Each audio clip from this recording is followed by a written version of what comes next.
ਸਤਿ ਸ਼੍ਰੀ ਅਕਾਲ ਸਟੂਡੈਂਟਸ, ਮੈਂ ਹਾਂ ਸ਼ੈਰਨ ਤੇ ਤੁਸੀਂ ਦੇਖ ਰਹੇ ਹੋ ਐਰੀਡੀਸ਼ਨ ਸਟੱਡੀਜ਼ ਦਾ ਆਫੀਸ਼ੀਅਲ ਚੈਨਲ। ਸਭ ਤੋਂ ਪਹਿਲਾਂ ਤੁਹਾਡਾ ਬਹੁਤ-ਬਹੁਤ ਸ਼ੁਕਰੀਆ ਕਿ ਤੁਸੀਂ ਇਹ ਜੋ ਆਧੁਨਿਕ ਕਾਵਿ ਵਾਲੀ ਸੀਰੀਜ਼ ਹੈ ਇਹਨੂੰ ਬਹੁਤ ਜ਼ਿਆਦਾ ਸਰਾਹ ਰਹੇ ਹੋ, ਜੋ ਕਿ ਅਸੀਂ ਮਾਸਟਰ ਕੇਡਰ ਪੰਜਾਬੀ ਦੇ 2022 ਦੇ ਪੇਪਰ ਦੇ ਲਈ ਸਟਾਰਟ ਕੀਤੀ ਹੋਈ ਹੈ। ਔਰ ਅੱਜ ਦੇ ਸੈਸ਼ਨ ਦੇ ਵਿੱਚ ਅਸੀਂ ਸ਼ਿਵ ਕੁਮਾਰ ਬਟਾਲਵੀ ਨੂੰ ਕਵਰ ਕਰਨਾ ਹੈ। ਅਗਰ ਤੁਸੀਂ UGC ਦੇ ਐਗਜ਼ਾਮ ਦੀ ਵੀ ਤਿਆਰੀ ਕਰ ਰਹੇ ਹੋ ਤਾਂ ਵੀ ਇਹ ਵਾਲੀ ਸੀਰੀਜ਼ ਤੁਹਾਡੇ ਲਈ ਬਹੁਤ ਹੀ ਜ਼ਿਆਦਾ ਮਹੱਤਵਪੂਰਨ ਰਹਿਣ ਵਾਲੀ ਹੈ। ਤਾਂ ਫਿਰ ਸਟਾਰਟ ਕਰਾਂਗੇ ਅੱਜ ਦੇ ਸਾਡੇ ਆਧੁਨਿਕ ਕਵੀ ਸ਼ਿਵ ਕੁਮਾਰ ਬਟਾਲਵੀ ਜੀ ਦੇ ਬਾਰੇ ਦੇ ਵਿੱਚ ਬੇਸਿਕ ਜਾਣਕਾਰੀ ਤੋਂ। ਇਹਨਾਂ ਦਾ ਜਨਮ ਹੋਇਆ 23 ਜੁਲਾਈ 1936 ਨੂੰ ਪਿੰਡ ਲੋਟੀਆਂ ਦੇ ਵਿੱਚ, ਸ਼ੰਕਰਗੜ੍ਹ ਤਹਿਸੀਲ ਔਰ ਜ਼ਿਲ੍ਹਾ ਸੀ ਸਿਆਲਕੋਟ। ਔਰ ਇਹ ਜਗ੍ਹਾ ਅੱਜ ਦੀ ਡੇਟ ਦੇ ਵਿੱਚ ਤੁਹਾਨੂੰ ਮਿਲੇਗੀ ਪਾਕਿਸਤਾਨ ਦੇ ਵਿੱਚ, ਪਰ 1947 ਤੋਂ ਪਹਿਲਾਂ ਇਹ ਜਗ੍ਹਾ ਗੁਰਦਾਸਪੁਰ ਦੇ ਵਿੱਚ ਪੈਂਦੀ ਸੀਗੀ। ਤੇ ਕਈ ਜਗ੍ਹਾ ਦੇ ਉੱਪਰ ਨਾ ਇਹਨਾਂ ਦੀ ਜਨਮ ਦੀ ਤਰੀਕ ਨੂੰ ਲੈ ਕੇ ਕੁਝ ਮਤਭੇਦ ਹੈਗੇ ਨੇ। ਕਿਤੇ ਕਿਤੇ ਤੁਹਾਨੂੰ ਇਹ ਜਨਮ ਤਰੀਕ 8 ਅਕਤੂਬਰ 1937 ਮਿਲੇਗੀ। ਓਕੇ, ਤੇ ਮੈਂ ਤੁਹਾਨੂੰ ਪਹਿਲਾਂ ਹੀ ਕਿਹਾ ਹੋਇਆ ਹੈ ਕਿ ਅਗਰ ਦੋ ਤਰੀਕਾਂ ਦੇ ਵਿੱਚ ਜਾਂ ਦੋ ਨਾਮਾਂ ਦੇ ਵਿੱਚ ਕੋਈ ਪ੍ਰੋਬਲਮ ਆਏ ਤਾਂ ਐਦਾਂ ਦੇ ਪ੍ਰਸ਼ਨ ਕਦੀ ਵੀ ਪੇਪਰ ਦੇ ਵਿੱਚ ਨਹੀਂ ਪੁੱਛੇ ਜਾਂਦੇ। ਅਗਰ ਪ੍ਰਸ਼ਨ ਪੁੱਛਿਆ ਵੀ ਜਾਂਦਾ ਹੈ ਤਾਂ ਇਹਨਾਂ ਦੋਨਾਂ ਦੇ ਵਿੱਚੋਂ ਤੁਹਾਨੂੰ ਇੱਕ ਹੀ ਆਪਸ਼ਨ ਆਏਗੀ, ਪਰ ਜੇ ਤੁਹਾਡੇ ਸਾਹਮਣੇ ਦੋਨੋਂ ਆਪਸ਼ਨਸ ਆ ਜਾਂਦੀਆਂ ਤਾਂ ਤੁਸੀਂ 23 ਜੁਲਾਈ 1936 ਨੂੰ ਹੀ ਮਾਰਕ ਕਰਕੇ ਆਓਗੇ, ਯਾਦ ਰੱਖਣਾ। ਓਕੇ, ਕਿ ਬ੍ਰਾਹਮਣ ਪਰਿਵਾਰ ਦੇ ਨਾਲ ਬਿਲੋਂਗ ਕਰਦੇ ਸੀ। ਇਹਨਾਂ ਦੇ ਪਿਤਾ ਜੀ ਦਾ ਨਾਮ ਸੀ ਕ੍ਰਿਸ਼ਨ ਗੋਪਾਲ ਔਰ ਇਹ ਮਾਲ ਵਿਭਾਗ ਦੇ ਵਿੱਚ ਤਹਿਸੀਲਦਾਰ ਦੇ ਵਜੋਂ ਕੰਮ ਕਰਦੇ ਸੀ। ਬਾਅਦ ਦੇ ਵਿੱਚ ਇਹ ਕਾਨੂੰਗੋ ਵੀ ਬਣ ਗਏ ਸੀ। ਠੀਕ ਹੈ, ਇਹਨਾਂ ਦੀ ਮਾਤਾ ਜੀ ਦੀ ਗੱਲ ਕਰੋਗੇ ਤਾਂ ਇਹਨਾਂ ਦਾ ਨਾਮ ਸੀਗਾ ਸ਼ਾਂਤੀ ਦੇਵੀ, ਜੋ ਕਿ ਇੱਕ ਘਰੇਲੂ ਔਰਤ ਸੀਗੇ। ਕਿਹਾ ਜਾਂਦਾ ਹੈ ਕਿ ਸ਼ਾਂਤੀ ਦੇਵੀ ਜੀ ਦੀ ਆਵਾਜ਼ ਬਹੁਤ ਹੀ ਜ਼ਿਆਦਾ ਸੁਰੀਲੀ ਸੀ ਔਰ ਐਸੇ ਦਾ ਹੀ ਅਸਰ ਸਾਨੂੰ ਆਉਣ ਵਾਲੇ ਟਾਈਮ ਦੇ ਵਿੱਚ ਸ਼ਿਵ ਕੁਮਾਰ ਬਟਾਲਵੀ ਦੀ ਆਵਾਜ਼ ਦੇ ਵਿੱਚ ਦੇਖਣ ਨੂੰ ਮਿਲਿਆ। ਦੇਸ਼ ਦੀ ਵੰਡ ਹੋਈ ਸੀ ਨਾ, ਉਸ ਟਾਈਮ ਦੇ ਉੱਪਰ 1947 ਵਿੱਚ ਇਹਨਾਂ ਦਾ ਪਰਿਵਾਰ ਬਟਾਲਾ ਵਿੱਚ ਆ ਗਿਆ ਸੀ, ਗੁਰਦਾਸਪੁਰ, ਔਰ ਉੱਥੇ ਹੀ ਆ ਕੇ ਵਸ ਗਿਆ ਸੀ। ਠੀਕ ਹੈ, ਉਸ ਟਾਈਮ ਦੇ ਉੱਪਰ ਸ਼ਿਵ ਦੀ ਉਮਰ ਸੀਗੀ 11 ਸਾਲ ਦੀ ਸਿਰਫ, ਔਰ ਇਹਨਾਂ ਨੇ ਯਾਨੀ ਸ਼ਿਵ ਨੇ ਆਪਣੀ ਮੁੱਢਲੀ ਸਿੱਖਿਆ ਐਸੇ ਹੀ ਜਗ੍ਹਾ ਤੋਂ ਹਾਸਿਲ ਕੀਤੀ। ਫਿਰ ਉਹਨਾਂ ਦੇ ਜਿਹੜੇ ਪਿਤਾ ਜੀ ਹੈ ਉਹ ਚਾਹੁੰਦੇ ਸੀਗੇ ਕਿ ਸ਼ਿਵ ਬਹੁਤ ਜ਼ਿਆਦਾ ਪੜ੍ਹ ਲਿਖ ਕੇ ਕੋਈ ਨੌਕਰੀ ਕਰੇ, ਕੋਈ ਵੱਡੇ ਪਦ ਦੇ ਉੱਪਰ ਆਏ, ਪਰ ਜੋ ਸ਼ਿਵ ਕੁਮਾਰ ਬਟਾਲਵੀ ਸੀ ਸਾਰਾ ਹੀ ਦਿਨ ਅਲੱਗ ਹੀ ਦੁਨੀਆ ਦੇ ਵਿੱਚ ਖੋਏ ਰਹਿੰਦੇ ਸੀਗੇ। ਅਕਸਰ ਪੂਰਾ ਦਿਨ ਇਹ ਗਾਇਬ ਰਹਿੰਦੇ ਸੀ। ਤਾਂ ਇਸ ਤਰ੍ਹਾਂ ਸ਼ਿਵ ਆਪਣੀ ਹੀ ਦੁਨੀਆ ਦੇ ਵਿੱਚ ਮਸਤ ਰਹਿਣ ਵਾਲੇ ਇਨਸਾਨਾਂ ਦੇ ਵਿੱਚੋਂ ਸੀਗੇ। ਓਕੇ, ਔਰ ਇਹਨਾਂ ਦੀ ਜ਼ਿੰਦਗੀ ਦੇ ਨਾਲ ਇੱਕ ਕਿੱਸਾ ਜੁੜਿਆ ਹੋਇਆ ਆ। ਇਹ ਇੱਕ ਵਾਰ ਮੇਲੇ ਵਿੱਚ ਗਏ ਸੀ ਜੋ ਕਿ ਬੈਜਨਾਥ ਦੇ ਵਿੱਚ ਲੱਗਿਆ। ਉੱਥੇ ਹੀ ਇਹਨਾਂ ਦੀ ਮੁਲਾਕਾਤ ਹੋਈ ਸੀ ਮੈਨਾ ਨਾਮ ਦੀ ਲੜਕੀ ਦੇ ਨਾਲ, ਔਰ ਇਹਨਾਂ ਨੇ ਪਹਿਲੀ ਹੀ ਨਜ਼ਰ ਦੇ ਵਿੱਚ ਦੇਖਦਿਆਂ ਹੀ ਉਹਨੂੰ ਆਪਣਾ ਦਿਲ ਦੇ ਦਿੱਤਾ ਤੇ ਇਹਨਾਂ ਉਹਦੇ ਪਿੱਛੇ ਉਹਨਾਂ ਦਾ ਜਿਹੜਾ ਜੱਦੀ ਪਿੰਡ ਹੈ ਉੱਥੇ ਪਹੁੰਚ ਗਏ। ਉੱਥੇ ਜਾ ਕੇ ਇਹਨਾਂ ਨੂੰ ਪਤਾ ਚੱਲਿਆ ਕਿ ਬਿਮਾਰੀ ਦੇ ਕਰਕੇ ਮੈਨਾ ਦੀ ਮੌਤ ਹੋ ਚੁੱਕੀ ਹੈ, ਜਿਸ ਦਾ ਸ਼ਿਵ ਜੀ ਨੂੰ ਬਹੁਤ ਹੀ ਜ਼ਿਆਦਾ ਝਟਕਾ ਲੱਗਿਆ ਸੀ। ਠੀਕ ਹੈ, ਔਰ ਉਹਨਾਂ ਨੇ ਉਹਨਾਂ ਦੀ ਯਾਦ ਦੇ ਵਿੱਚ ਇਲਾਹੀ ਮੈਨਾ ਵੀ ਲਿਖੀ ਸੀਗੀ। ਉਸ ਤੋਂ ਬਾਅਦ ਦੂਸਰਾ ਸਭ ਤੋਂ ਮਹੱਤਵਪੂਰਨ ਕਿੱਸਾ ਜੋ ਇਹਨਾਂ ਦੀ ਜ਼ਿੰਦਗੀ ਦੇ ਨਾਲ ਜੁੜਿਆ ਹੋਇਆ ਹੈ ਉਹ ਹੈ ਗੁਰਬਖਸ਼ ਸਿੰਘ ਪ੍ਰੀਤਲੜੀ ਦੀ ਧੀ ਦੇ ਨਾਲ ਪਿਆਰ ਦਾ। ਇਹਨਾਂ ਦੇ ਨਾਲ ਵੀ ਇਹਨਾਂ ਦਾ ਇਸ਼ਕ ਸੀਗਾ, ਪਰ ਜਿਹੜੇ ਗੁਰਬਖਸ਼ ਸਿੰਘ ਪ੍ਰੀਤਲੜੀ ਦੀ ਧੀ ਸੀ ਉਹ ਅਮਰੀਕਾ ਦੇ ਵਿੱਚ ਚਲੇ ਗਏ ਔਰ ਉਹਨਾਂ ਨੇ ਉੱਥੇ ਜਾ ਕੇ ਕਿਸੇ ਹੋਰ ਨਾਲ ਵਿਆਹ ਕਰਵਾ ਲਿਆ। ਤੇ ਫਿਰ ਜਦੋਂ ਉਹਨਾਂ ਦਾ ਬੱਚਾ ਪੈਦਾ ਹੋਇਆ ਨਾ ਪਹਿਲਾ, ਤਾਂ ਉਦੋਂ ਸ਼ਿਵ ਨੇ ਇੱਕ ਕਵਿਤਾ ਲਿਖੀ ਸੀਗੀ। ਕਿਹੜੀ ਜੀ? ਮੈਂ ਇੱਕ ਸ਼ਿਕਰਾ ਯਾਰ ਬਣਾਇਆ, ਔਰ ਇਹ ਇਹਨਾਂ ਦੀਆਂ ਸਭ ਤੋਂ ਮਹੱਤਵਪੂਰਨ ਕਵਿਤਾਵਾਂ ਦੇ ਵਿੱਚੋਂ ਇੱਕ ਹੈਗੀ ਹੈ। ਰਾਈਟ, ਅੱਗੇ ਅਗਰ ਤੁਸੀਂ ਸ਼ਿਵ ਕੁਮਾਰ ਬਟਾਲਵੀ ਦੀਆਂ ਕਵਿਤਾਵਾਂ ਦੀ ਪ੍ਰਸਿੱਧੀ ਦੇਖਣੀ ਹੈ ਤਾਂ ਉਹ ਤੁਹਾਨੂੰ ਪਤਾ ਚੱਲੇਗੀ ਬਹੁਤ ਹੀ ਜ਼ਿਆਦਾ ਮੰਨੇ ਪਰਮੰਨੇ ਜਿਹੜੇ ਗਾਇਕ ਹੈ ਉਹਨਾਂ ਨੇ ਇਹਨਾਂ ਦੀਆਂ ਕਵਿਤਾਵਾਂ ਨੂੰ ਆਪਣੀ ਆਵਾਜ਼ ਦਿੱਤੀ ਹੈ। ਇਹਨਾਂ ਦੇ ਵਿੱਚ ਨੁਸਰਤ ਫਤਿਹ ਅਲੀ ਖਾਨ, ਗੁਲਾਮ ਅਲੀ, ਜਗਜੀਤ ਸਿੰਘ, ਹੰਸਰਾਜ ਹੰਸ ਵਰਗੇ ਜਿਹੜੇ ਗਾਇਕ ਨੇ ਇਹ ਵੀ ਸ਼ਾਮਿਲ ਹੈਗੇ ਆ। ਓਕੇ, ਤੇ 5 ਫਰਵਰੀ 1967 ਦੇ ਵਿੱਚ ਫਿਰ ਸ਼ਿਵ ਦਾ ਵਿਆਹ ਹੋ ਗਿਆ। ਠੀਕ ਹੈ, ਪਤਨੀ ਦਾ ਨਾਮ ਸੀਗਾ ਅਰੁਣਾ ਔਰ ਉਹ ਇਹਨਾਂ ਦੀ ਹੀ ਜਾਤੀ ਤੋਂ ਯਾਨੀ ਕਿ ਬ੍ਰਾਹਮਣ ਪਰਿਵਾਰ ਤੋਂ ਹੀ ਬਿਲੋਂਗ ਕਰਦੇ ਸੀਗੇ ਔਰ ਉਹ ਗੁਰਦਾਸਪੁਰ ਦੇ ਕੀੜੀ ਮੰਗਿਆਲ ਨਾਮ ਦੇ ਪਿੰਡ ਤੋਂ ਸੀਗੇ। ਓਕੇ, ਤੇ ਫਿਰ ਇਹਨਾਂ ਦਾ ਜਿਹੜਾ ਵਿਆਹੁਤਾ ਜੀਵਨ ਹੈਗਾ ਆ ਉਹ ਬੜਾ ਨੋਰਮਲ ਚੱਲਿਆ ਔਰ ਇਹਨਾਂ ਦੇ ਘਰ 2 ਬੱਚਿਆਂ ਨੇ ਜਨਮ ਲਿਆ।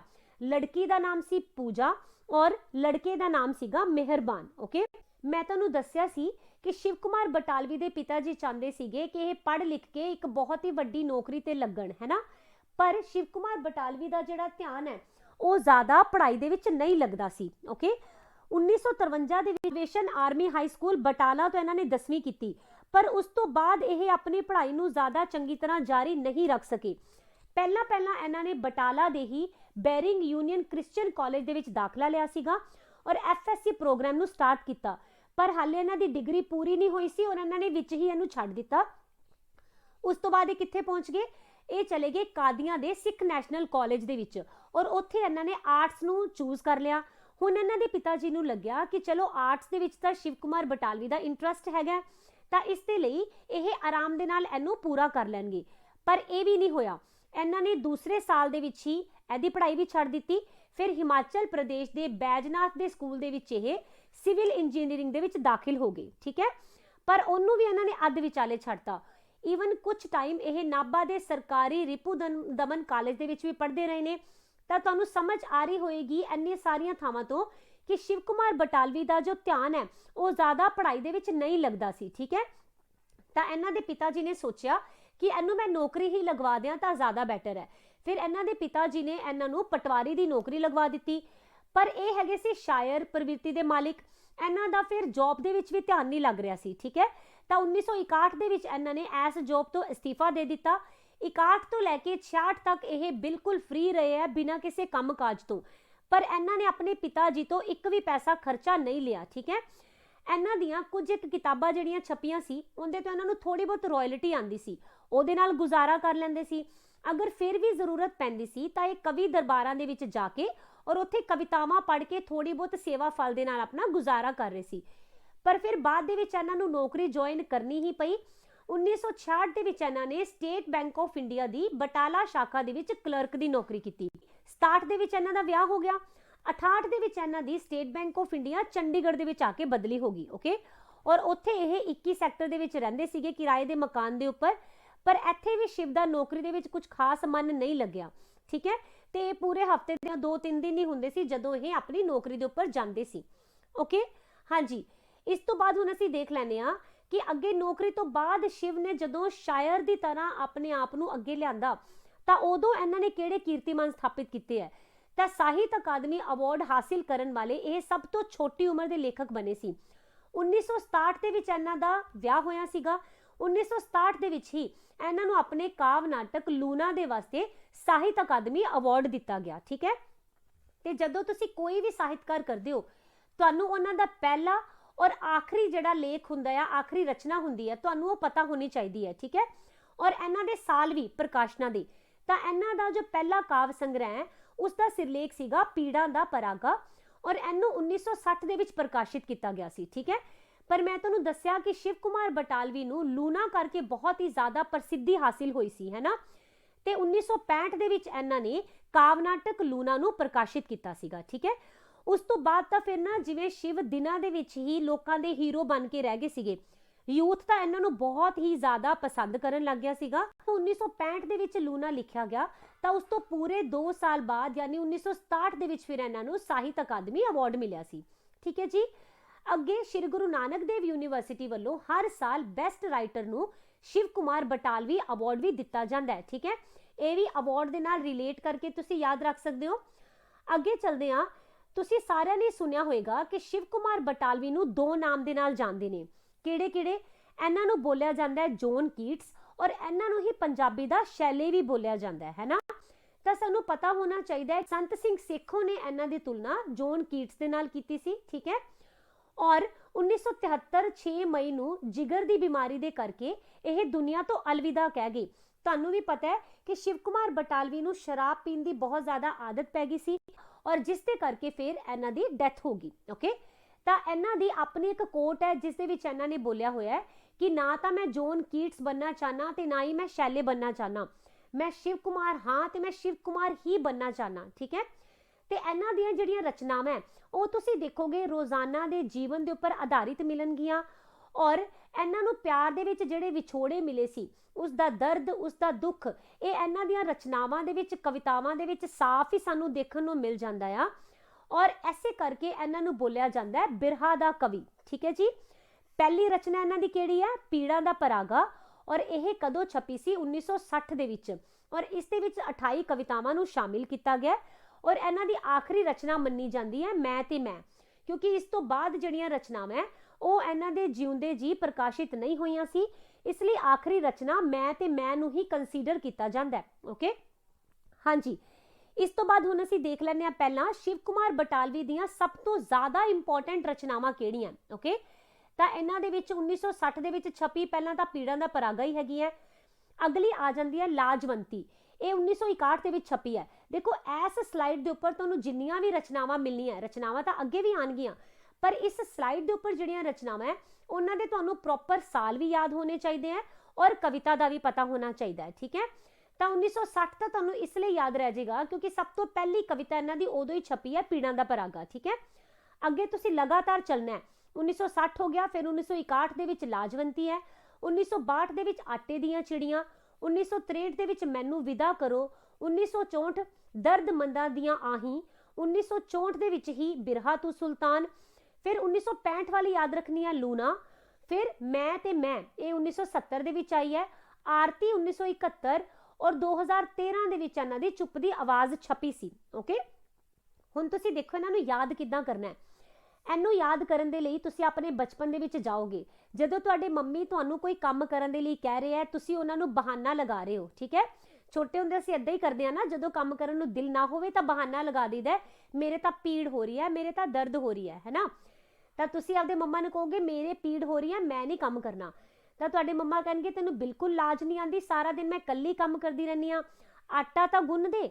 ਤਾਂ ਤੁਸੀਂ ਕੀ ਕਹੋਗੇ, ਮੇਰਾ ਪਿੱਛਾ ਛੱਡੋ, ਮੈਨੂੰ ਵਿਦਾ ਕਰੋ, ਮੈਂ ਨਹੀਂ ਕੰਮ ਕਰ ਸਕਦੀ ਕਿਉਂਕਿ ਮੇਰੇ ਦਰਦ ਬੜੀ ਹੋ ਰਹੀ ਹੈ। ਦੁਬਾਰਾ ਬੋਲ ਰਹੇ ਹੋ, ਠੀਕ ਹੈ, ਦਰਦ ਦੇ ਨਾਲ ਮੇਰੀਆਂ ਆਹਾਂ ਨਿਕਲੀ ਜਾਂਦੀਆਂ।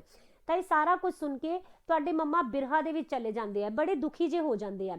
ਫਿਰ ਉਹ ਆਪ ਹੀ ਆਟਾ ਚੁੱਕਦੇ ਆ, ਉਸ ਦੇ ਵਿੱਚ ਥੋੜਾ ਜਿਹਾ ਨਮਕ ਪਾਉਂਦੇ ਆ, ਪੂਰੀਆਂ ਬਣਾਉਣੀਆਂ ਤੁਸੀਂ, ਠੀਕ ਹੈ, ਤਾਂ ਨਮਕ ਪਾ ਕੇ ਆਟਾ ਗੁੰਨਣਾ ਸਟਾਰਟ ਕਰ ਦਿੰਦੇ ਆ ਔਰ ਨਾਲ ਦੇ ਨਾਲ ਨਾ ਆਪਣੇ ਮਨ ਦੇ ਵਿੱਚ ਬੁੜਬੁੜਾ ਰਹੇ ਆ ਕਿਉਂਕਿ ਤੁਸੀਂ ਤਾਂ ਕਿਚਨ 'ਚ ਚਲੇ ਗਏ ਹੋ ਕਿ ਮੈਂ ਹੀ ਸਾਰਾ ਦਿਨ ਕੰਮ ਕਰੀ ਜਾਵਾਂ, ਇਹ ਆਰਤੀ ਤਾਂ ਜਮਾ ਵੀ ਕੰਮ ਨਹੀਂ ਕਰਦੀ, ਠੀਕ ਹੈ, ਚੁੱਪ ਕਰਕੇ ਬੈਠੀ ਰਹਿੰਦੀ ਹੈ, ਜਿੰਨੀਆਂ ਮਰਜ਼ੀ ਆਵਾਜ਼ਾਂ ਮਾਰੀ ਜਾਓ। ਤਾਂ ਇਸ ਤਰ੍ਹਾਂ ਕਰਕੇ ਤੁਸੀਂ ਇਹਨਾਂ ਦੀਆਂ ਪ੍ਰਸਿੱਧ ਰਚਨਾਵਾਂ ਨੂੰ ਲਾਈਨ ਵਾਈਜ਼ ਯਾਦ ਕਰ ਸਕਦੇ ਹੋ। ਜਿਨ੍ਹਾਂ ਨੂੰ ਟ੍ਰਿਕਸ ਦੀ ਜ਼ਰੂਰਤ ਨਹੀਂ ਹੈ, ਕੋਈ ਪ੍ਰੋਬਲਮ ਨਹੀਂ ਹੈ, ਬਹੁਤ ਚੰਗੀ ਗੱਲ ਹੈ। ਅਗਰ ਤੁਸੀਂ ਬਿਨਾਂ ਟ੍ਰਿਕ ਤੋਂ ਯਾਦ ਕਰ ਸਕਦੇ ਹੋ ਤਾਂ ਟ੍ਰਿਕਸ ਤੋਂ ਬਿਨਾਂ ਯਾਦ ਕਰ ਲਓ। ਓਕੇ, 1960 ਤੋਂ ਬਾਅਦ ਫਿਰ ਤੁਸੀਂ ਲਗਾਤਾਰ ਇਹ ਸਾਲ ਕਰ ਸਕਦੇ ਹੋ ਔਰ ਇਹ ਵਾਲੀ ਸਟੋਰੀ ਜੇ ਆਪਣੇ ਦਿਮਾਗ ਦੇ ਵਿੱਚ ਬਿਠਾ ਸਕਦੇ ਹੋ, ਠੀਕ ਹੈ। ਇਹ ਸਟੋਰੀ ਨੂੰ 2 ਤੋਂ 3 ਵਾਰ ਸੁਣ ਲੈਣਾ, ਤੁਹਾਨੂੰ ਆਪਣੇ ਆਪ ਹੀ ਇਹ ਸਾਰੀਆਂ ਹੀ ਰਚਨਾਵਾਂ ਲਾਈਨ ਵਾਈਜ਼ ਯਾਦ ਹੋ ਜਾਣਗੀਆਂ। ਸ਼ਿਵ ਕੁਮਾਰ ਬਟਾਲਵੀ ਦੇ ਜ਼ਿੰਦਗੀ ਦੇ ਨਾਲ ਰਿਲੇਟਡ ਬਹੁਤ ਹੀ ਇੰਪੋਰਟੈਂਟ ਘਟਨਾਵਾਂ, ਤਾਂ ਇਹਨਾਂ ਦੀਆਂ 2 ਰਚਨਾਵਾਂ ਤੁਸੀਂ ਬਹੁਤ ਚੰਗੀ ਤਰ੍ਹਾਂ ਯਾਦ ਰੱਖਣੀਆਂ। ਪਹਿਲੀ ਹੈ ਅਸਾਂ ਤਾਂ ਜੋਬਨ ਰੁੱਤੇ ਮਰਨਾ ਔਰ ਦੂਸਰੀ ਹੈ ਅਲਵਿਦਾ। ਇਹ ਜਿਹੜੇ ਦੋਨੋਂ ਕਾਵ ਸੰਗ੍ਰਹਿ ਹੈਗੇ ਆ, ਇਹ ਇਹਨਾਂ ਦੀ ਪਤਨੀ ਅਰੁਣਾ ਨੇ ਇਹਨਾਂ ਦੀ ਯਾਦ ਦੇ ਵਿੱਚ ਇਹਨਾਂ ਦੀ ਮੌਤ ਤੋਂ ਬਾਅਦ ਤਿਆਰ ਕਰਵਾਏ ਸੀ, ਠੀਕ ਹੈ। ਤਾਂ ਇਹ ਪ੍ਰਸ਼ਨ ਪੁੱਛਿਆ ਜਾ ਸਕਦਾ ਹੈ ਕਿ ਸ਼ਿਵ ਦੀ ਕਿਹੜੀ ਰਚਨਾ ਹੈਗੀ ਹੈ ਜਿਸ ਨੂੰ ਉਹਨਾਂ ਦੀ ਮੌਤ ਤੋਂ ਬਾਅਦ ਛਾਪਿਆ ਗਿਆ, ਤਾਂ ਇੱਥੇ ਦੋਨੇ ਹੀ ਤੁਹਾਡਾ ਉੱਤਰ ਆ ਜਾਏਗਾ। ਇਸ ਤੋਂ ਬਾਅਦ ਜਿਹੜੀ ਹੁਣੇ ਅਸੀਂ ਲੂਣਾ ਕੀਤੀ ਸੀ, ਹੈ ਨਾ, ਲੂਣਾ ਦਾ ਅੰਗਰੇਜ਼ੀ ਦੇ ਵਿੱਚ ਅਨੁਵਾਦ ਕੀਤਾ ਸੀ BM ਭੱਟਾ ਨੇ, ਓਕੇ, ਤੇ 2005 ਦੇ ਵਿੱਚ ਫਿਰ ਸਾਹਿਤ ਅਕਾਦਮੀ ਅਵਾਰਡ ਵੀ ਦਿੱਤਾ ਗਿਆ ਸੀ। ਲੂਣਾ ਨੂੰ ਸ਼ਿਵ ਕੁਮਾਰ ਬਟਾਲਵੀ ਦੀ ਸ਼ਾਹਕਾਰ ਰਚਨਾ ਮੰਨਿਆ ਜਾਂਦਾ ਹੈ, ਓਕੇ। ਉਸ ਤੋਂ ਬਾਅਦ ਅੰਮ੍ਰਿਤਾ ਪ੍ਰੀਤਮ ਨੇ ਸ਼ਿਵ ਕੁਮਾਰ ਦੀਆਂ ਨਾ ਕੁਝ 94 ਕਵਿਤਾਵਾਂ ਸੀ ਜਿਨ੍ਹਾਂ ਨੂੰ ਬਿਰਹਾ ਦਾ ਸੁਲਤਾਨ ਦੇ ਵਿੱਚ ਸ਼ਾਮਿਲ ਕੀਤਾ, ਠੀਕ ਹੈ, ਔਰ 1993 ਦੇ ਵਿੱਚ ਇਸ ਦੇ ਲਈ ਸਾਹਿਤ ਅਕਾਦਮੀ ਅਵਾਰਡ ਦਿੱਤਾ ਗਿਆ। ਪੁਰਾਣੇ ਟਾਈਮ ਦੇ ਵਿੱਚ ਇੱਕ ਕਿੱਸਾ ਬਹੁਤ ਜ਼ਿਆਦਾ ਪ੍ਰਚਲਿਤ ਸੀਗਾ, ਉਹ ਸੀ ਕਿੱਸਾ ਪੂਰਨ ਭਗਤ, ਠੀਕ ਹੈ, ਔਰ ਉਸ ਦੇ ਵਿੱਚ ਪੂਰਨ ਭਗਤ ਨੂੰ ਹੀ ਮੇਨ ਦਿਖਾਇਆ ਗਿਆ ਸੀਗਾ।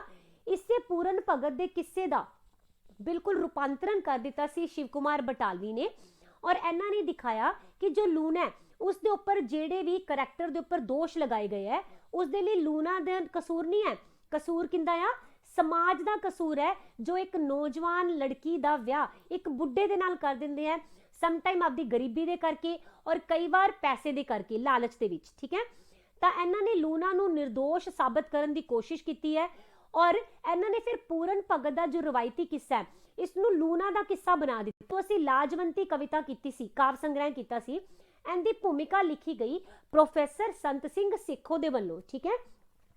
ਜੇਕਰ ਤੁਹਾਡੇ ਕੋਲੋਂ ਪੁੱਛਿਆ ਜਾਏ ਸ਼ਿਵ ਕੁਮਾਰ ਬਟਾਲਵੀ ਨੇ ਆਪਣੀਆਂ ਕਵਿਤਾਵਾਂ ਦੇ ਵਿੱਚ, ਆਪਣੀਆਂ ਕਿਤਾਬਾਂ ਦੇ ਵਿੱਚ ਐਕਚੁਅਲੀ ਕਿੰਨੀ ਵਾਰ ਬਟਾਲਵੀ ਸ਼ਬਦ ਦਾ ਯੂਜ਼ ਕੀਤਾ ਹੈ ਉਪਨਾਮ ਦਾ, ਤਾਂ ਤੁਹਾਡਾ ਆਨਸਰ ਹੋਣਾ ਚਾਹੀਦਾ ਹੈ 0, ਓਕੇ, ਕਿਉਂਕਿ ਸ਼ਿਵ ਨੇ ਆਪਣੀਆਂ ਕਵਿਤਾਵਾਂ ਵਿੱਚ ਇੱਕ ਵੀ ਵਾਰ ਐਸ ਉਪਨਾਮ ਦੀ ਵਰਤੋਂ ਨਹੀਂ ਕੀਤੀ। ਕੁਝ ਇੱਕ ਉਹਨਾਂ ਦੀਆਂ ਰਚਨਾਵਾਂ ਸੀ ਜਿਨ੍ਹਾਂ ਦੇ ਹੇਠਾਂ ਬਟਾਲਵੀ ਤਖੱਲੁਸ ਦੇ ਨਾਲ ਦਸਤਖਤ ਕੀਤੇ ਮਿਲੇ ਸਾਨੂੰ ਔਰ ਅਸੀਂ ਉੱਥੋਂ ਹੀ ਫਿਰ ਇਹ ਵਾਲਾ ਤਖੱਲੁਸ ਉਠਾ ਲਿਆ ਔਰ ਹੁਣ ਅੱਜ ਦੀ ਡੇਟ ਦੇ ਵਿੱਚ ਬਟਾਲਵੀ ਤੋਂ ਬਿਨਾਂ ਸ਼ਿਵ ਕੁਮਾਰ ਦਾ ਨਾਮ ਹੀ ਸਾਨੂੰ ਅਧੂਰਾ ਜਿਹਾ ਜਾਪਦਾ ਹੈ ਨਾ। ਉਸ ਤੋਂ ਬਾਅਦ ਇਹਨਾਂ ਦੀ ਰਚਨਾ ਮੈਂ ਤੇ ਮੈਂ, ਇਹ ਵੀ ਤੁਹਾਡੇ ਲਈ ਇੰਪੋਰਟੈਂਟ ਰਹੇਗੀ। ਕਿਉਂ ਜੀ? ਕਿਉਂਕਿ ਮੈਂ ਤੇ ਮੈਂ ਜਿਹੜੀ ਰਚਨਾ ਹੈ ਇਹ ਵੈਸੇ ਤਾਂ ਸਵੈ ਜੀਵਨੀ ਹੈ ਨਹੀਂ, ਇਹ ਸਾਨੂੰ ਪਤਾ ਹੈ, ਪਰ ਇਹਨਾਂ ਨੂੰ ਸ਼ਿਵ ਕੁਮਾਰ ਬਟਾਲਵੀ ਦੀ ਸਵੈ ਜੀਵਨੀ ਦੇ ਤੌਰ ਦੇ ਉੱਪਰ ਦੇਖਿਆ ਜਾਂਦਾ ਹੈ। ਓਕੇ, ਤੇ ਮੈਂ ਦੇ ਵਿੱਚ ਸ਼ਿਵ ਨੇ ਅਸਤਿਤਵਵਾਦੀ ਦਰਸ਼ਨ ਦਾ ਪ੍ਰਭਾਵ ਪੇਸ਼ ਕੀਤਾ ਹੈ। ਜਿਹੜੀ ਮੈਨੂੰ ਵਿਦਾ ਕਰੋ ਕਵਿਤਾ ਹੈ, ਇਹ ਇਹਨਾਂ ਨੇ ਕਿਹਨੂੰ ਸਮਰਪਿਤ ਕੀਤੀ ਹੈ? ਬਲਵੰਤ ਗਾਰਗੀ ਨੂੰ। ਔਰ ਲੂਣਾ ਜਿਹੜੀ ਕਵਿਤਾ ਹੈ, ਇਹ ਇਹਨਾਂ ਨੇ ਇੰਦਰਾ ਗਾਂਧੀ ਨੂੰ ਸਮਰਪਿਤ ਕੀਤੀ ਹੈ। ਠੀਕ ਹੈ, ਤੇ ਸ਼ਿਵ ਨੇ ਲਾਜਵੰਤੀ ਕਾਵ ਸੰਗ੍ਰਹਿ ਦਾ ਆਰੰਭ ਕਿਹਦੇ ਨਾਲ ਕੀਤਾ ਹੈ? ਇੱਕ ਗੀਤ ਦੇ ਨਾਲ ਕੀਤਾ ਹੈ। ਇਹ ਜਿਹੜੀਆਂ ਮੈਂ ਤੁਹਾਨੂੰ ਲਾਸਟ ਦੇ ਉੱਪਰ ਸਪੈਸ਼ਲ ਇਨਫੋਰਮੇਸ਼ਨ ਦੇ ਰਹੀ ਹਾਂ, ਇਹਨਾਂ ਸਾਰਿਆਂ ਦੇ ਵਿੱਚ ਹੀ ਪ੍ਰਸ਼ਨ ਬਣ ਜਾਂਦੇ ਨੇ। ਓਕੇ, ਗੁਰੂ ਨਾਨਕ ਦੇਵ ਯੂਨੀਵਰਸਿਟੀ ਨੇ ਸ਼ਿਵ ਕੁਮਾਰ ਬਟਾਲਵੀ ਦੀਆਂ ਕੁਝ ਨਾ ਅਣਛਪੀਆਂ ਹੋਈਆਂ ਕਵਿਤਾਵਾਂ ਉਠਾਈਆਂ ਔਰ ਉਹਨਾਂ ਨੂੰ ਅਲਵਿਦਾ ਸਿਰਲੇਖ ਦੇ ਹੇਠ ਪ੍ਰਕਾਸ਼ਿਤ ਕੀਤਾ ਹੈ। ਹੁਣ ਅਸੀਂ ਦੇਖ ਲੈਂਦੇ ਹਾਂ ਕਿ ਸ਼ਿਵ ਦੇ ਜਿਹੜੇ ਅਲੱਗ-ਅਲੱਗ ਕਾਵ ਸੰਗ੍ਰਹਿ ਹੈਗੇ ਆ, ਇਹਨਾਂ ਦੇ ਵਿੱਚੋਂ ਕਿਹੜੀਆਂ-ਕਿਹੜੀਆਂ ਕਵਿਤਾਵਾਂ ਸ਼ਾਮਿਲ ਹੈਗੀਆਂ। ਸਭ ਤੋਂ ਪਹਿਲੀ ਹੈ ਉੱਚੀਆਂ ਪਹਾੜੀਆਂ ਦੇ ਗੀਤ, ਅੱਧੀ ਰਾਤ ਪੌਣਾ ਵਿੱਚ, ਆਸ, ਇੱਕ ਕਰੰਗ ਇੱਕ ਕਹਾਣੀ, ਇਲਜ਼ਾਮ, ਸਈਓ ਨੀ ਸਈਓ ਇਹ ਇੱਕ ਗੀਤ ਹੈ, ਸਵਾਗਤ, ਇੱਕ ਸਾ ਸੱਜਣਾ ਦਾ ਇਹ ਵੀ ਗੀਤ ਹੈ, ਸ਼ੀਸ਼ੋ, ਗਰਭਵਤੀ, ਚੁੰਮਣ, ਜਿੱਥੇ ਇਤਨਾ ਵਰਗੇ ਨੇ ਦੋ ਗੀਤ, ਤਕਦੀਰ ਦੇ ਬਾਗੀ, ਤੀਰਥ, ਪ੍ਰਦੇਸ਼ ਵਸਣ ਵਾਲਿਆਂ, ਪੰਜ ਪੜਾ, ਪੁਰੇ ਦੀਏ ਪੌਣੇ ਇਹ ਗੀਤ ਹੈ, ਮਾਏ ਨੀ ਮਾਏ ਇਹ ਬਹੁਤ ਹੀ ਇੰਪੋਰਟੈਂਟ ਹੈ। ਇਹ ਉਹੀ ਵਾਲਾ ਗੀਤ ਹੈ ਜੋ ਹੰਸਰਾਜ ਹੰਸ ਨੇ ਗਾਇਆ ਹੈ, ਮਾਏ ਨੀ ਮਾਏ ਮੇਰੇ ਨੈਣਾ ਵਿੱਚ, ਮੇਰੇ ਗੀਤਾਂ ਦੇ ਨੈਣਾ ਵਿੱਚ ਬਿਰਹੋ ਦੀ ਰੜਕ ਪਵੇ। ਓਕੇ, ਇਸ ਤੋਂ ਬਾਅਦ ਮੇਲ, ਮੈਨੂੰ ਤਾਂ ਮੇਰੇ ਦੋਸਤਾਂ, ਇਹ ਕੀ ਹੈ ਜੀ? ਇਹ ਇੱਕ ਗਜ਼ਲ ਹੈ। ਦੇਖੋ ਲਾਜਵੰਤੀ ਪੂਰੀ ਧਿਆਨ ਨਾਲ ਦੇਖੋ, ਹੈ ਨਾ, ਇਸ ਦੇ ਵਿੱਚ ਇੱਕੋ ਹੀ ਗਜ਼ਲ ਦੇਖਣ ਨੂੰ ਮਿਲੇਗੀ। ਤੇ ਮੈਂ ਤੁਹਾਨੂੰ ਪਿੱਛੇ ਕੀ ਦੱਸਿਆ ਸੀਗਾ, ਕਿਹੜਾ ਕਾਵ ਸੰਗ੍ਰਹਿ ਹੈਗਾ ਆ ਜਿਸ ਨੂੰ ਸ਼ਿਵ ਕੁਮਾਰ ਬਟਾਲਵੀ ਨੇ ਇੱਕ ਗੀਤ ਦੇ ਨਾਲ ਸਟਾਰਟ ਕੀਤਾ ਹੈ, ਤਾਂ ਇਹ ਲਾਜਵੰਤੀ ਹੀ ਹੈ। ਗੀਤ ਕਿਹੜਾ ਜੀ? ਉੱਚੀਆਂ ਪਹਾੜੀਆਂ ਦੇ ਗੀਤ। ਠੀਕ ਹੈ, ਦੈਨ ਆ ਗਿਆ ਰੋਜੜੇ, ਲਾਜਵੰਤੀ, ਵਾਸਤਾ ਹੀ ਮੇਰਾ ਔਰ ਯਾਦ। ਅੱਗੇ ਆ ਜਾਂਦਾ ਆ ਕੁਝ ਇੱਕ ਹੋਰ ਮਹੱਤਵਪੂਰਨ ਚੀਜ਼ਾਂ। ਸ਼ਿਵ ਕੁਮਾਰ ਬਟਾਲਵੀ ਨੂੰ ਰੋਮਾਂਸਵਾਦੀ ਕਾਵ ਦਾ ਸਿਖਰ ਮੰਨਿਆ ਜਾਂਦਾ ਹੈ। ਤੁਹਾਨੂੰ ਸਭ ਨੂੰ ਹੀ ਪਤਾ ਹੈ, ਸ਼ਿਵ ਨੇ ਜਦੋਂ ਬਿਲਕੁਲ ਸ਼ੁਰੂ ਦੇ ਵਿੱਚ ਲਿਖਣਾ ਸਟਾਰਟ ਕੀਤਾ ਸੀ ਤਾਂ ਉਹਦੇ ਵਿੱਚ ਸਿਰਫ ਉਹਨੇ ਰੋਮਾਂਸ ਦੇ ਬਾਰੇ ਦੇ ਵਿੱਚ ਹੀ ਗੱਲ ਕੀਤੀ ਹੈ ਨਾ। ਬਾਅਦ ਦੇ ਵਿੱਚ ਧੀਰੇ-ਧੀਰੇ ਕਰਕੇ ਇਹਦੀਆਂ ਕਵਿਤਾਵਾਂ ਦੇ ਵਿੱਚ ਹੋਰ ਵੀ ਪੱਖ ਸ਼ਾਮਿਲ ਹੁੰਦੇ ਗਏ। ਸ਼ਿਵ ਦੇ ਉਸਤਾਦ ਦਾ ਨਾਮ ਸੀਗਾ ਬਰਕਤ ਰਾਮ ਜੁਮਨ, ਔਰ ਇਹ ਮੈਂ ਤੁਹਾਨੂੰ ਹੁਣੇ ਹੀ ਦੱਸਿਆ ਕਿ ਮੈਂ ਨੂੰ ਸ਼ਿਵ ਦੀ ਸਵੈ ਜੀਵਨੀ ਮੰਨਿਆ ਜਾਂਦਾ ਹੈ। ਠੀਕ ਹੈ ਜੀ, ਅੱਗੇ ਭਾਸ਼ਾ ਵਿਭਾਗ ਦੇ ਵੱਲੋਂ ਵੀ ਸ਼ਿਵ ਨੂੰ ਸਨਮਾਨਿਤ ਕੀਤਾ ਗਿਆ ਸੀਗਾ ਆਟੇ ਦੀਆਂ ਚਿੜੀਆਂ ਦੇ ਲਈ। ਸ਼ਿਵ ਕੁਮਾਰ ਬਟਾਲਵੀ ਨੂੰ ਪੀਣਾ ਦਾ ਪਰਾਗਾ ਦਾ ਜੋ ਮੁੱਖ ਬੰਦ ਹੈ, ਇਹ ਕਿਹਨੇ ਲਿਖ ਕੇ ਦਿੱਤਾ ਸੀ? ਅੰਮ੍ਰਿਤਾ ਪ੍ਰੀਤਮ ਨੇ। ਠੀਕ ਹੈ, ਅੱਗੇ ਸ਼ਿਵ ਨੇ ਇੱਕ ਕਵਿਤਾ ਦੇ ਵਿੱਚ ਆਪਣੀ ਮੌਤ ਦੀ ਭਵਿੱਖਬਾਣੀ ਕੀਤੀ ਸੀ। ਉਹ ਕਵਿਤਾ ਹੈ ਕਿਹੜੀ? ਅਸਾਂ ਤਾਂ ਜੋਬਨ ਰੁੱਤੇ ਮਰਨਾ। ਫਿਰ ਹੈ ਜੀ ਸ਼ਿਵ ਦੁਬਾਰਾ ਤੋਂ ਕਿਹੜੀ ਜੂਨ ਦੇ ਵਿੱਚ ਆਉਣਾ ਚਾਹੁੰਦੇ ਹੈ? ਤਾਂ ਇਹ ਰੁੱਖ ਦੀ ਜੂਨ ਵਿੱਚ ਆਉਣਾ ਚਾਹੁੰਦੇ ਹੈ। ਕਿਸ ਕਵੀ ਨੇ ਸ਼ਿਵ ਨੂੰ ਨਿਰਾਸ਼ਾਵਾਦੀ ਕਵੀ ਕਿਹਾ? ਤਾਂ ਇਹ ਹੋ ਜਾਣਗੇ ਹੀਰਾ ਸਿੰਘ ਦਰਦ। ਉਸ ਤੋਂ ਬਾਅਦ ਹੈ ਆਰਤੀ ਕਵਿਤਾ ਦੇ ਵਿੱਚ ਸ਼ਿਵ ਨੇ ਕਿਸ ਦਾ ਜ਼ਿਕਰ ਕੀਤਾ ਹੈ? ਗੁਰੂ ਗੋਬਿੰਦ ਸਿੰਘ ਜੀ ਦੀਆਂ ਕੁਰਬਾਨੀਆਂ ਦਾ ਜ਼ਿਕਰ ਕੀਤਾ ਹੈ। ਓਕੇ, ਸ਼ਿਵ ਨੇ ਜ਼ਿਆਦਾਤਰ ਕਿਹੜੇ ਰਸਾਂ ਦੀ ਵਰਤੋਂ ਕੀਤੀ ਹੈ? ਤਾਂ ਇਹਨਾਂ ਨੇ ਕਰੁਣਾ ਔਰ ਸ਼ਿੰਗਾਰ ਰਸ ਨੂੰ ਜ਼ਿਆਦਾ ਵਰਤਿਆ ਆ। ਸ਼ਿਵ ਦੀ ਮੌਤ ਕਿਹੜੀ ਬਿਮਾਰੀ ਨਾਲ ਹੋਈ? ਜਿਗਰ ਦੀ ਬਿਮਾਰੀ ਦੇ ਨਾਲ। ਸ਼ਿਵ ਨੂੰ ਮੁਹੱਬਤ ਦੇ ਪਿੰਡ ਦਾ ਪਟਵਾਰੀ ਕਿਸ ਨੇ ਕਿਹਾ ਸੀ? ਅੰਮ੍ਰਿਤਾ ਪ੍ਰੀਤਮ ਨੇ। ਸ਼ਿਵ ਕੁਮਾਰ ਕਿੰਨਵੇਂ ਦੌਰ ਦਾ ਕਵੀ ਹੈ? ਤੀਜੇ ਦੌਰ ਦਾ। ਸ਼ਿਵ ਨੂੰ ਕਾਲੇ ਬਾਗਾਂ ਦੀ ਕੋਇਲ ਕਿਸ ਨੇ ਕਿਹਾ? ਇਹ ਕਿਹਾ ਸੀ ਜੀਤ ਸਿੰਘ ਸ਼ੀਤਤ ਨੇ। ਇਹਨਾਂ ਨੇ ਇੱਕ ਵਾਰ ਸ਼ਿਵ ਦੀ ਲਾਜਵੰਤੀ ਕਾਵ ਸੰਗ੍ਰਹਿ ਨੂੰ ਪੜ੍ਹਿਆ ਸੀ ਔਰ ਇਹਨਾਂ ਨੂੰ ਬਹੁਤ ਹੀ ਪਸੰਦ ਆਇਆ ਸੀ। ਉਦੋਂ ਹੀ ਇਹਨਾਂ ਨੇ ਬਾਗਾਂ ਦੀ ਕੋਇਲ ਨਾਮ ਦਿੱਤਾ ਸੀ, ਕਾਲੇ ਬਾਗਾਂ ਦੀ ਕੋਇਲ। ਠੀਕ ਹੈ, ਇਸ ਤੋਂ ਬਾਅਦ ਇਹਨਾਂ ਦਾ ਕਾਵ ਸੰਗ੍ਰਹਿ ਆ ਜਾਂਦਾ ਆਟੇ ਦੀਆਂ ਚਿੜੀਆਂ। ਇਸ ਦੇ ਵਿੱਚ ਕਿਹੜੀਆਂ-ਕਿਹੜੀਆਂ ਕਵਿਤਾਵਾਂ ਸ਼ਾਮਿਲ ਹੈ? ਅਜਨਬੀ, ਆਟੇ ਦੀਆਂ ਚਿੜੀਆਂ। ਅਜਨਬੀ ਅਲੱਗ ਹੈ, ਆਟੇ ਦੀਆਂ ਚਿੜੀਆਂ ਅਲੱਗ ਹੈ। ਫਿਰ ਹੈ ਇੱਕ ਸਫ਼ਰ, ਇੱਕ ਸ਼ਹਿਰ ਦੇ ਨਾਂ, ਇੱਕ ਸ਼ਾਮ, ਸੰਗਰਾਂਦ, ਸਿਕਲੀਗਰ, ਸੀਮਾ, ਸ਼ਿਕਰਾ। ਇਹ ਵੀ ਤੁਸੀਂ ਸੁਣਿਆ ਹੀ ਹੋਏਗਾ, ਮਾਏ ਨੀ ਮੈਂ ਇੱਕ ਸ਼ਿਕਰਾ ਯਾਰ ਬਣਾਇਆ। ਔਰ ਇਹ ਮੈਂ ਤੁਹਾਨੂੰ ਬਿਲਕੁਲ ਸ਼ੁਰੂਆਤ ਦੇ ਵਿੱਚ ਦੱਸਿਆ ਸੀ ਕਿ ਪ੍ਰੀਤ ਲੜੀ ਦੀ ਧੀ ਦਾ ਜਦੋਂ ਵਿਆਹ ਹੋ ਜਾਂਦਾ ਹੈ ਤੇ ਜਦੋਂ ਉਹਨਾਂ ਦਾ ਪਹਿਲਾ ਬੱਚਾ ਪੈਦਾ ਹੋਇਆ ਸੀ, ਉਸ ਟਾਈਮ ਦੇ ਵਿੱਚ ਸ਼ਿਵ ਨੇ ਇਹ ਰਚਨਾ ਨੂੰ ਲਿਖਿਆ ਸੀ। ਫਿਰ ਹੈ ਲੂਣਾ, ਧਰਮੀ ਬਾਬਲ ਪਾਪ ਕਮਾਇਆ। ਲੂਣਾ ਇਹ ਉਹੀ ਵਾਲਾ ਕਾਵ ਸੰਗ੍ਰਹਿ ਹੈ ਜਿਸ ਦੇ ਵਾਸਤੇ ਸ਼ਿਵ ਕੁਮਾਰ ਬਟਾਲਵੀ ਨੂੰ ਮਿਲਿਆ ਸੀਗਾ ਸਾਹਿਤ ਅਕਾਦਮੀ ਅਵਾਰਡ। ਠੀਕ ਹੈ, ਅੱਗੇ ਹਮਦਰਦ, ਹਿਜੜਾ, ਚਰਿੱਤਰਹੀਨ, ਟਿੱਡੀ ਦਲ, ਬੇਹਾ ਖੂਨ, ਮਾਂ, ਮੀਲ ਪੱਥਰ, ਮੇਰਾ ਕਮਰਾ, ਤਿੱਥ ਪੱਥਰ, बहुरूपीए, बनवासी, बिरहा, बीही दी बत्ती, बेहा खून, राखदानी और वीनस दा बट। इस तो बाद अगला काव्य संग्रह आ जाता है मैनू विदा करो। इस दे विच उमरां दे सरवर, असां तां जोबन रुत्ते मरना, ये ओही वाला कविता हैगी है जिस दे विच शिव ने अपने मरण दे बारे दे विच भविष्यवाणी कीती सी। अगे है अंबड़िए, सुरिदड़िए, यह केहे दिन आए, यह मेरा गीत, सानू टोर अंबड़िए टोर, गलोड़ियां, चंबे दा फुल, चंबे दी खुशबो, जिंद मजाजन, जिंदू दे बागी, धरमी बाबला, जद पैण कपाही फुल, नदी वाहो विछुन्नियां, बाबल जी बोल वे मुखों बोल, मिट्टी, मिट्टी दे बावे, मेरी उम्र बीती जाए, मेरे रंग दा पानी, मेरे साइयां जियो, मैं कल नहीं रहना, मैनू विदा करो, चन्नी रात मैं टुरा, रिशम रुपैली और विधवा रुत। आरती काव्य संग्रह ये इन्हां दा बहुत लंबा काव्य संग्रह है आ, कि देख लैने आ। पहले है उदाला, अरजोई, आरती, आवाज, एक चेहरा, सफर, सुनेहा, सोग, हादसा, किस्मत, इश्तिहार।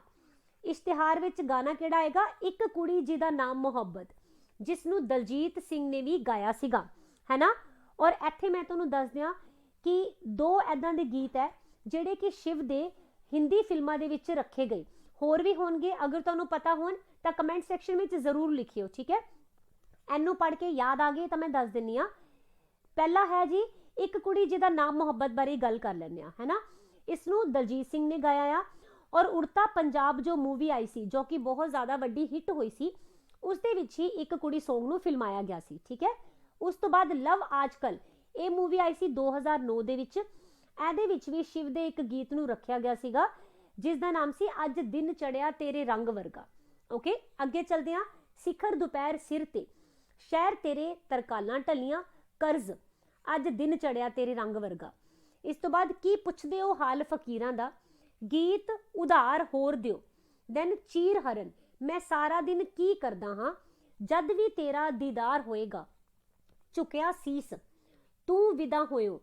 ये भी हंसराज हंस की जिहड़ी एल्बम है ना, उस दे विच हैगा तू विदा होयो, दिल ते उदासी छा गई।